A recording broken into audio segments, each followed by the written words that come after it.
Good morning, and it's a really good morning this morning, nice and bright and sunny. I'm off to FullyCharged Live Show at Silverstone for 3 days. I'm going to be there all 3 days, covering lots of stuff: EVs, green energy, chargers, charging providers, the lot.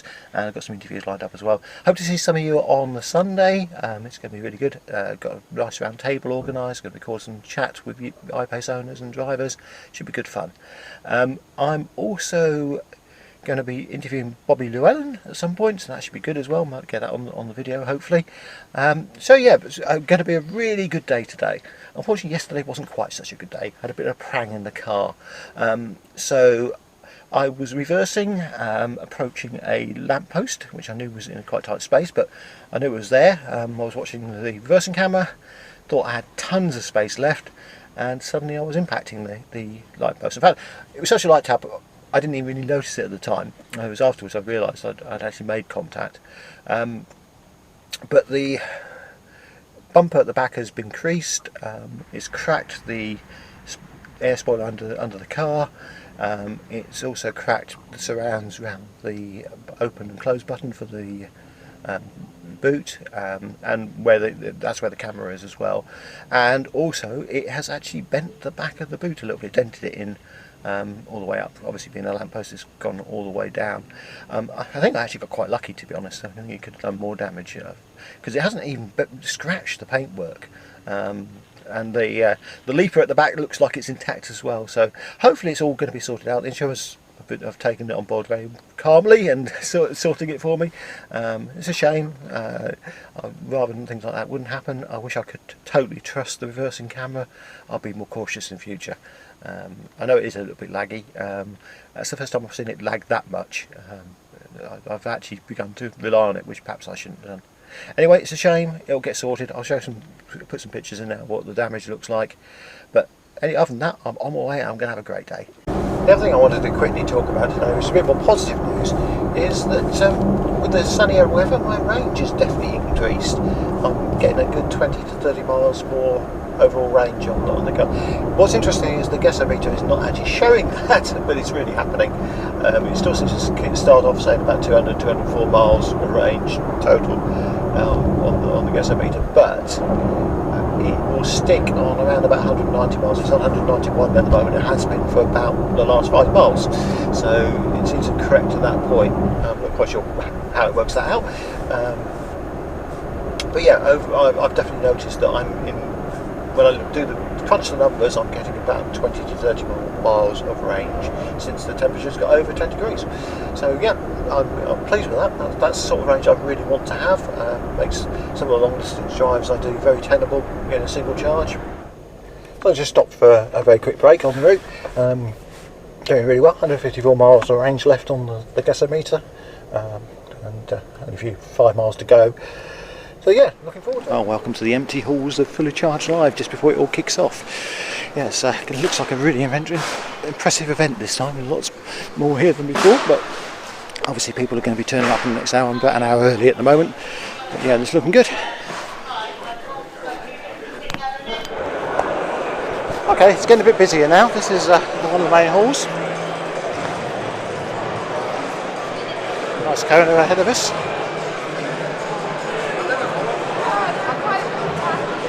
Now, considering this is an hour before the event starts, it's pretty busy.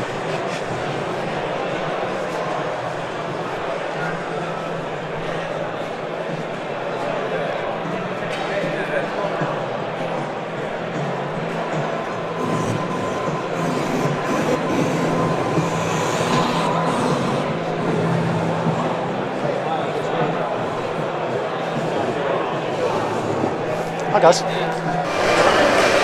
So I've been joined by Dora Coventry from Engini. Hello. So you may know, you've seen on this channel that I visit an Engini charger almost weekly, and I've been very impressed with it. But Dora, you've been talking to me about the fact you actually had an iPace on loan. I did, yes, for my mini moon recently. So my husband and I travelled from Oxfordshire all the way to the Lakes and then all the way up to Scotland actually. Excellent. We had a very good time. We used one of the Engini chargers it was in Wakefield, in fact. Yeah. So we're Genie is expanding our network at the moment, but at the moment we're sort of in the Midlands and the North and right up to Scotland. We've actually just yesterday commissioned a charger in Dundee. Excellent. So we were talking earlier about, with the iPace, obviously one of the key things is the speed of the charge. 50 kilowatt. It's okay for me because I'm going shopping, I can park the car, although there was actually officially an hour limit, but it would take me about an hour and a half to almost 2 hours to fully charge the car on 50 kilowatt. You've been talking about potentially slightly faster? Yeah, absolutely. So I think what we try and do is, and as I've been saying, we always look at the dwell time. So we say, how long is someone going to want to spend here? And I think there's more, and with the bigger batteries, then actually how long do they have to spend here if they want to get a full charge or an 80% charge?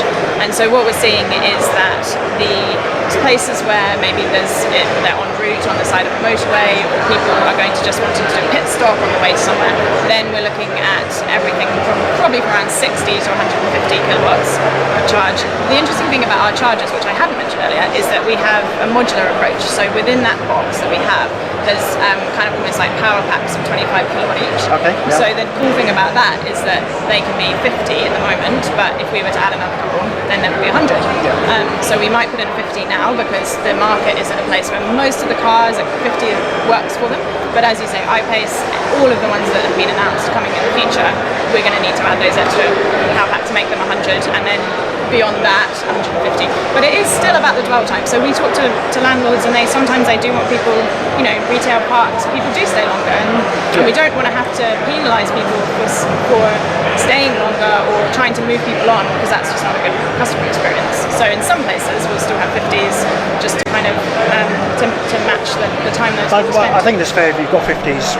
I mean, you could see a future where there's 4 or 5 50s and 100. Exactly, yeah. 150. Yeah, and then you have sort of different rules around how long you're allowed to stay.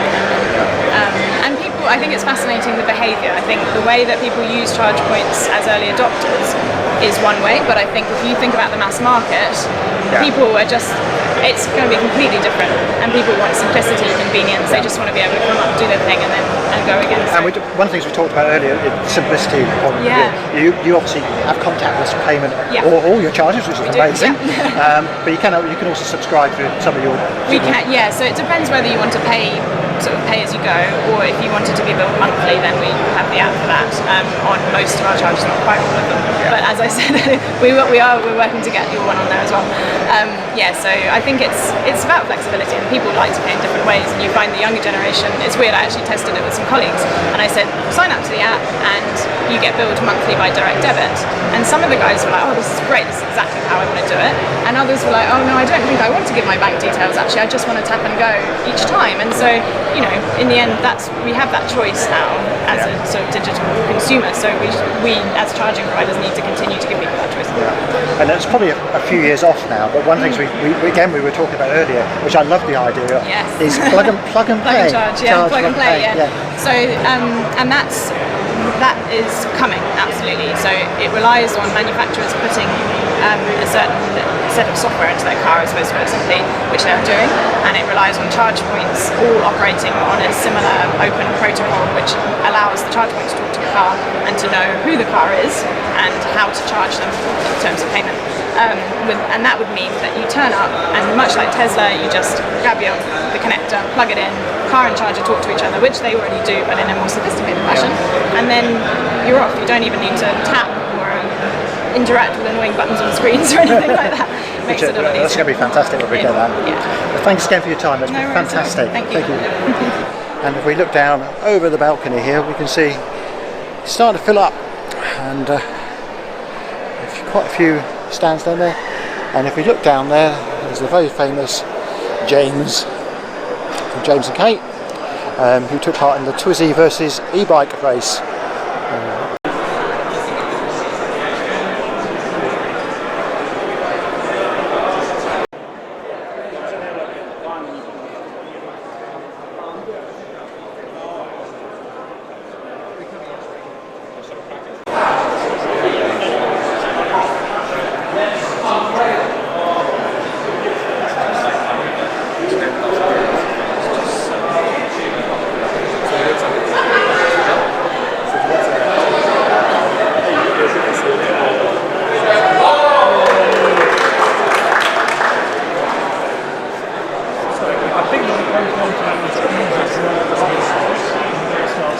it's difficult to wander around here without getting totally soaked, but there's some very interesting stuff out here. Micro scooters, cycles. This is very much a last mile mobility.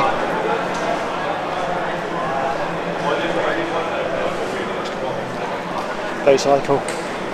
Excellent stuff.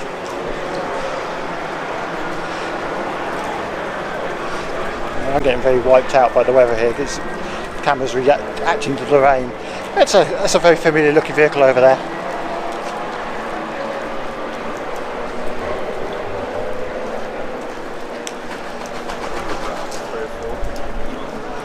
And now I come into the paddock areas and some very nice cars. That's obviously the station wagon version of or estate version of the Model S. Conversions, camper van, Beetle, Ferrari, all very good stuff here. Vehicle to grid. Unfortunately, we can't take advantage of that on the iPace. You see, there's an awful lot to see here. Very worth a visit. I'll tell you something, in a few minutes time you won't be able to walk around here as quickly as I'm walking around it today. But it's really interesting.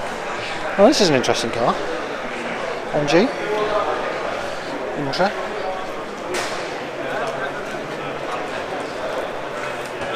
It's only a mule vehicle, but don't see many of those with plug-in. Joined by Ken Bocker. Ken, it's great to have you here. Well, thanks for inviting me to talk with you. Yeah, I just flew in last night. Boy, my arms are tired, but I'm fine. It's an only, but it works. It works, yeah, indeed. Yeah. So again, people probably know you from way back in the Tesla Model 3 Owners Club. Yep. You're now running the EV Revolution show, which I think is a great show. Well, thank you. God bless. I appreciate that. Yeah. And you've just been recently driving around in an iPace, I guess. I did. So I was fortunate enough for Jaguar, I have to pronounce it correctly. You do indeed. I know, I got some flack on that. That they gave me a press loaner for a bit, and I spent a week with it. And I was fortunate that for my real job, which is not YouTube, I do other stuff. I had to go to Ottawa, which is about 450, almost 500 kilometers driving distance. So I said, I'm going to put this iPace through its paces and see how it works. And it just performed just a wonderful, wonderful vehicle. Well, regular viewers and listeners will know I drive an iPace as well. So so you know all about it. I do indeed. It's a lovely car to drive. It is. It's a lovely car. You know, what stands out to me on what Jaguar has done is the workmanship, the build quality, the substance of the vehicle. You know, we talk about closing doors and feeling that thud, and really does have that. You can feel the weight of the car, but it just performs admirably, even though it has all that weight. Yeah, it handles well as well. I think that's very much so. Tightens up, especially if you put it on the sports mode, and it goes well. Yes, but equally, it goes quite a long distance as well. It does, yeah. I mean, I only had to charge once in that realm. Now, right now in Southern Ontario, where I live, we don't have anything higher than a 50 kilowatt charger, so I could only push it at about 50 when I did the charge. So when I was down to 20% or whatever it was, it did take a while to fill up to get me so I could get to the next to get home, but it worked well. So in terms of charging network, is there any plan for it to go beyond the 50 kilowatts? Yeah, there is. Great question. So right now we have a few providers, as you do here in the UK, different providers, but we do have something called Electrify Canada, which is riding the VW Electrify America. It's the same kind of concept where VW is pouring money into electrifying and building level 3 chargers. So this is their sort of payback for the emission scam for what they had to do, exactly. So that they're starting to roll out in Canada this summer, and they'll be, I believe, initially 150 kilowatt, but they'll be upgradable to 350 from what I'm told. So hopefully by the end of the year we'll have a few stations around, EVSEs around Southern Ontario, that people can actually try to push those limits. But other than that, there may be a couple of other fast chargers that are at 100 or so, but they're more kind of in a trial basis. So we're still rolling that out. So what's adoption like in Canada for EVs? It's very regional. So we are such a big country, and part of the reason that it's regional is because some of the provinces had started incentives a few years ago. So that drove momentum. So Quebec, the province of Quebec, has been leading our EV adoption in Canada for at least half a dozen years, because their government started provincial-wide incentives to get people, and they started grant money for companies to build EVSEs and infrastructure and supportability for that. And that helped promote the dealers, the manufacturers, to sell their cars. So Nissan's done very well, Tesla's done well, all these other people. So Quebec is leading it. British Columbia is our next province. That's been doing very well. And again, but they're similar to Washington State, to California and Oregon, to those West Coast states. It's a very environmental province, right? I spend a lot of time out in Seattle. There you go. And I notice a lot of Vancouver plates. Very much on Teslas over there. So it's the same culture when it comes to cars and the impact that people are more aware of the environment impacts, not just in automobile transportation, but in other things. So adoption was much easier to pick up, and again, the province stepped up and said, well, we'll give you some incentive money for buying a car. We'll give you some incentive for trading in a used ICE car, like your beater, get rid of it. So there are programs in place to help spur adoption. And Ontario, where I live, was the third province that had an incentive program that was doing quite well. But when our government changed last year, they went away. They stopped it cold, and it came to a halting screech pretty well. But the long answer to your question is now we're seeing an uptake. Our federal government has... So you might be able to see it over my shoulder here. All the great and good of the YouTube world, currently recording a roundtable based at FullyCharged Live about everything and everything I want to talk about. I'll put a link in the show notes because it's going to be really, really good. So I've been joined by Fiona Howard from Octopus Energy Electric Vehicles. I'll get this right, Octopus Electric Vehicles. I'm so used to saying Octopus Energy. Yeah, absolutely. Well, it's part of the Octopus Energy group. So we launched Octopus Electric Vehicles last year, the start of last year. And it's really born out of, we love everything electricity and renewable energy, and really, if we're going to tackle decarbonisation, 27% of course of the UK's emissions are from transport. So it's really a cool part of things that we've got to look at as well.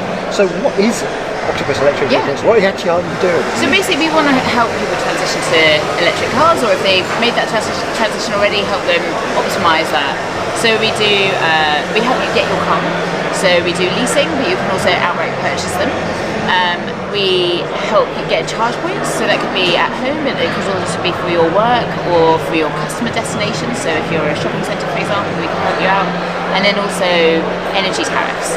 So we do, again, smart energy tariffs for EV drivers, so that they can charge up in the middle of the night when electricity is cheap and quite green. And then also we do specific energy tariffs actually for businesses that run charge points, so charge point operators. Have a tariff called electric juice. I like that. Yeah, it's fun. So people on the podcast and on the show will know I'm an Octopus Energy user. I'm very impressed with your smart charging idea. But are you on Go or are you on Agile? I'm on Agile. Now one of my problems is actually I can't charge at home because I'm in a block of flats, no electricity to the garages, so I'm reliant on having destination charging and the like. So any expansion in that for me is a really good thing. Yeah. I mean, I think the destination charging is just going like crazy now, right? In terms of the pop-up of new rapids and other locations for public charging, and also workplace charging as well. I think that's actually really kind of untapped so far, and workplaces are starting to switch onto it and think, how can they make that difference? How can they encourage their employees? So you're trying to make that easier for them? Definitely. Because I know experience of talking to business owners and being a business owner myself, that has been challenging up to now to try and get to work through your way through the OLEV mysteries and try. Yeah. I mean, we actually work with trusted partners that have been doing this for lots of different players. So we just try and take away the pain. And actually, what we have found as well is that some people might install the charge points but haven't thought about the vehicles, or they haven't thought about, say, an employee scheme like salary sacrifice, where you can save on your national insurance and income tax. Or the other way around, they've thought about that stuff but they haven't thought about the charging. So actually we try and piece it together. Put it all together. Exactly, and it doesn't matter if you've done one or the other, we can help you with the other part so that then you can accelerate that transition. So you've come to FullyCharged this time, and you've got something very specific to launch this. We are launching a partnership with Wallbox. So Wallbox have created the smallest, lightest vehicle-to-grid charger for homes that we know of in the world. So explain that bit about vehicle to grid. Sure. So vehicle to grid is basically where you can use your car battery to charge up when energy demand is low on the system, and then use it to support your home, your neighbour's home, and the whole grid when demand is high. So let me give you a couple of stats. I hope your listeners like a couple of stats. So National Grid think there could be up to 11 million EVs on the road in the UK by 2030. 11 million EVs on the road charging at 7 kilowatts, which is standard home charger, would be 77 gigawatts. Yeah, it's a lot.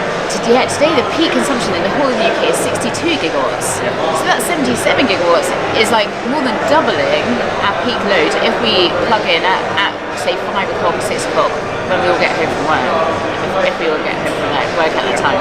But if we were to, then it's a significant change that we need in terms of generation capacity and grid infrastructure. However, it's a bit like trains. I don't know if you commute at all, but where I am, I'm commuting into London, and actually if you can avoid peak time, it's much more comfortable, it's cheaper, and it's very similar with the energy system. That actually if you can avoid peak times, then it's much cheaper. So what we're saying is, definitely avoid peak times, and that's like smart charging. You know, to charge up in the middle of the night when it's cheap, when it's empty.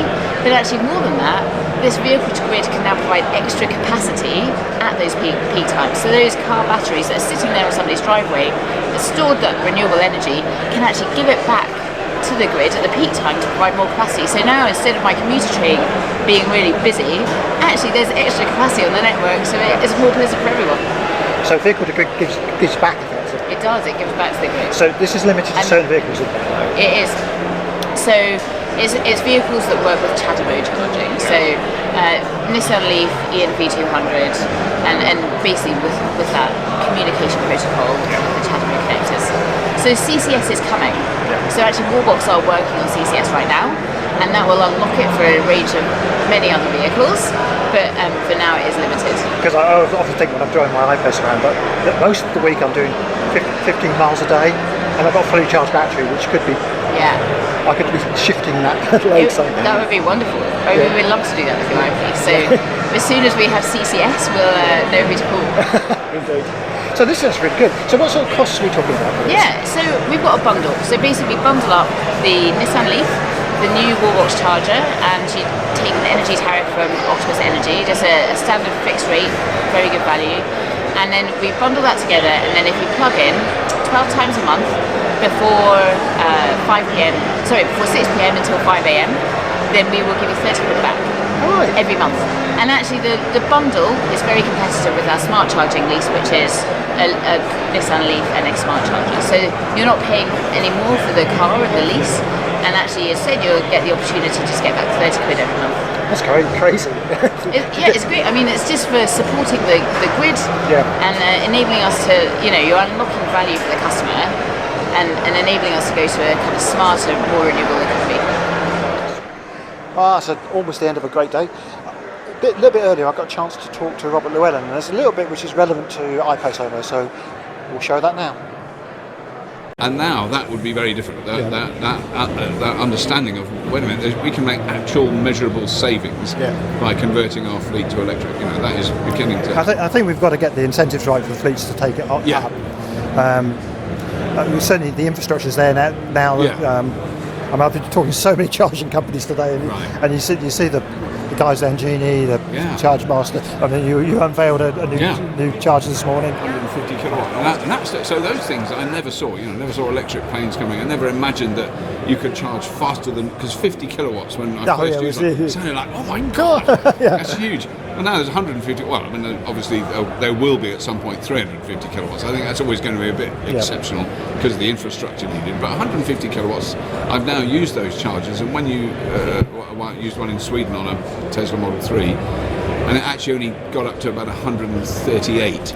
But when you see how many miles when you're used to using like a CHAdeMO 50 kilowatt, and you put that in, and in the time it took to move from the back of the car to see where the screen was saying, and it added 14 miles in literally a couple of minutes. You go, that is really noticeable. And I think that it's becoming more of something that people want now because of the bigger battery sizes we're getting. I mean, you last year managed to persuade me to buy an EV. I've now got an iPace.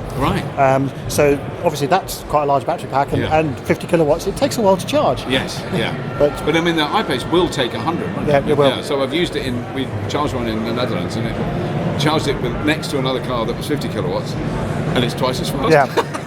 Which is sort of obvious, but somehow I still managed to be surprised. Yeah. Oh my God, it's twice as quick. Yeah, because that's But yeah, no, that it does make a difference, because you could stop for 10 minutes on an iPace, and you'd add 150 miles or 100 miles. Yeah, which is perfectly what you want to do. Yeah, we've been talking about that a lot today. I think the idea of range anxiety is completely dead now.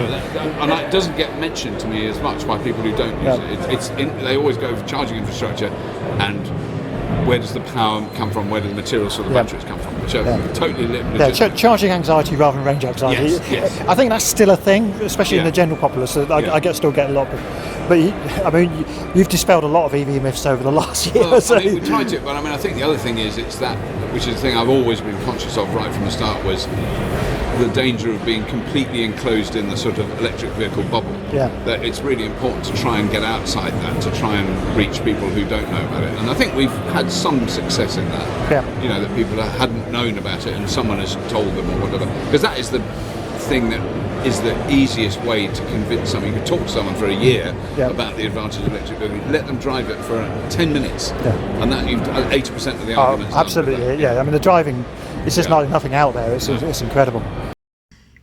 What a great day. I was smiling because I couldn't find my car when I got back to the car park, and I had to use the Jaguar Remote app with the map to find it, which is quite good.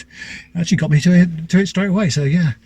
It was very confusing, the car parking. I thought I'd made a note of where I was, but yeah, not exactly. Anyway, I'm back at the car. It's been a really, really good day. You've seen some of the interviews. Yeah, if you're coming to Fully Charged Live, I thoroughly recommend it. So I won't do any more videos Saturday or Sunday, because I've got a lot of other stuff I need to be doing. But Sunday, I will be hosting the iPaceOwner meetup. It's going to be on Mezzanine 1. That's Mezzanine in Hall 1. So just go up the stairs to the mezzanine, and yeah, there'll be on a table, you'll see signs for it, and it'll be about 2 o'clock on Sunday, so see you there.